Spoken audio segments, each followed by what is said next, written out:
Assalamualaikum warahmatullahi wabarakatuh. Perkenalkan, nama saya Rahman Alisandra dari Prodi Teknik Informatika Politeknik Harapan Bersama Tegal. Di sini saya akan menjelaskan tentang penelitian saya mengenai sistem dari aplikasi Mobile CKN. Nah, Mobile CKN sendiri merupakan aplikasi yang digunakan untuk membantu masyarakat agar mengetahui berita dan data diri bagi mereka yang menerima bantuan BPJS.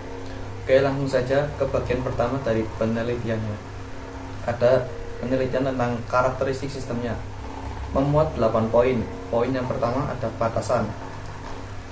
Berisi ditinjau dari banyaknya masyarakat penerima bantuan. Lalu poin yang kedua, lingkungan.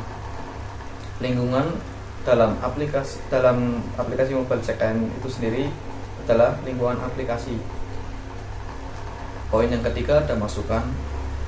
Ada 5 masukan atau inputan yang harus kita masukkan dalam sistem Mobile CKN itu sendiri. Yang pertama NIK, kedua nomor BPJS, yang ketiga email, keempat username, dan yang kelima password. Poin yang keempat adalah proses dari sistem Mobile CKN itu sendiri, antara lain yang pertama peserta masuk ke aplikasi Mobile CKN. Lalu yang kedua, admin menambahkan informasi mengenai data diri peserta penerima bantuan. Yang ketiga, peserta mengakses dan melihat tentang data diri mereka seperti kartu BPJS, tempat klinik yang telah ditetapkan berdasarkan wilayah, lalu ada riwayat transaksi. Poin yang kelima ada keluaran.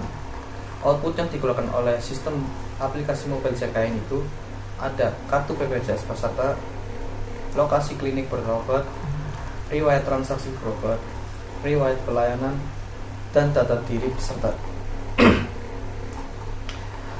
Poin yang keenam ada komponen. Komponen yang termuat dalam aplikasi Mobile CKN ada 1. Admin, yaitu yang membuat dan memaintain sistem. Kedua ada peserta, yaitu user yang menjalankan sistem. Poin yang selanjutnya ada penghubung. Nah, penghubung antara komponen admin dengan peserta itu membuat sistem untuk dijalankan oleh peserta. Sedangkan penghubung antara peserta ke admin adalah memberikan data diri untuk kemudian ditampilkan pada halaman aplikasi tersebut. Poin yang terakhir ada tujuan dan sasaran. Tujuan dibuatnya sistem Mobile CKN adalah untuk membantu para masyarakat penerima bantuan BPJS agar dengan mudah melihat data diri, melihat berita, dan melakukan transaksi berobat tanpa harus ke kantor puskesmas. Jadi tinggal lewat aplikasi.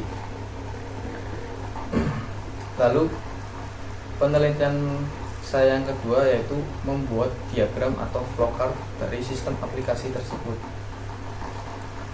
Dapat dilihat flowchart pertama dimulai dari start ya. Lalu si user diarahkan ke form login yang harus menginputkan username dan password. Setelah si user menginputkan username dan password, lalu sistem akan mengecek validasi dari akun tersebut. Jika akun yang diinputkan si user itu bernilai tidak valid, maka user akan dihadapkan ke form login tadi dan harus menginputkan username dan password yang sesuai atau yang valid. Jika si user sudah menginputkan username dan password yang valid, maka si user akan bisa masuk ke aplikasi, dan di dalam aplikasi si user bisa melakukan macam-macam seperti melihat data diri, melihat kartu BPJS, melihat riwayat transaksi, dan lain-lain. Jika sudah melakukan berbagai banyak hal, user bisa logout dan bagian dari flowchart pun selesai, end. Lalu penelitian saya yang ketiga adalah menjelaskan tentang user requirement dari aplikasi Mobile CKN itu sendiri. Ada kebutuhan fungsional, yaitu memuat tentang sistem harus dapat menampilkan halaman login. Jadi peserta harus bisa masuk ke sistem dan menjalankan sistem tersebut. Lalu poin yang kedua, sistem harus bisa mencetak data diri dan informasi lainnya. Jadi peserta dapat melihat data diri dan informasi dari berbagai sumber. Lalu kebutuhan non fungsional, ada operasional, memuat menggunakan smartphone atau tablet. Lalu ada koneksi internet untuk bisa mengakses aplikasinya. Setelah itu ada keamanan. Tentunya sistem dan database dilengkapi dengan password yang sudah terenkripsi agar tidak mudah terbobol dan tercuri datanya. Lalu ada informasi. Sistem dapat menampilkan informasi saat peserta salah memasukkan username atau password. Sistem juga dapat menampilkan informasi data diri peserta. Dan terakhir, sistem dapat menampilkan berita mengenai program BPJS dari pemerintah. Lalu yang poin yang terakhir ada kinerja. Memuat waktu untuk pendaftaran berobat pada poliklinik tertentu dan waktu untuk setoran yang sudah jatuh tempo. Dan penelitian saya yang terakhir tentang mobile JKN itu pembuatan tentang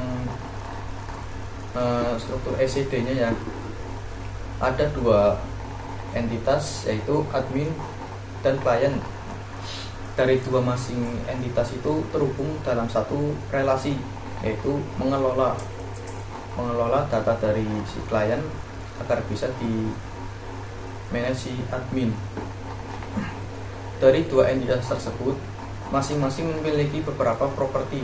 Contohnya pada entitas admin memiliki properti seperti data rumah sakit, data klinik atau poliklinik lah, data puskesmas, ada identitas klien, ID admin, ID klien, dana panduan, dan lain sebagainya. Lalu properti untuk entitas klien ada nama, gender, NIK, akun email, ID klien, alamat, kartu BPJS, dan informasi lainnya. Oke, mungkin itu saja penelitian yang telah saya dapatkan dari aplikasi mobile JKN. Apabila ada kekurangan dalam penelitian saya mohon maaf. Wassalamualaikum warahmatullahi wabarakatuh.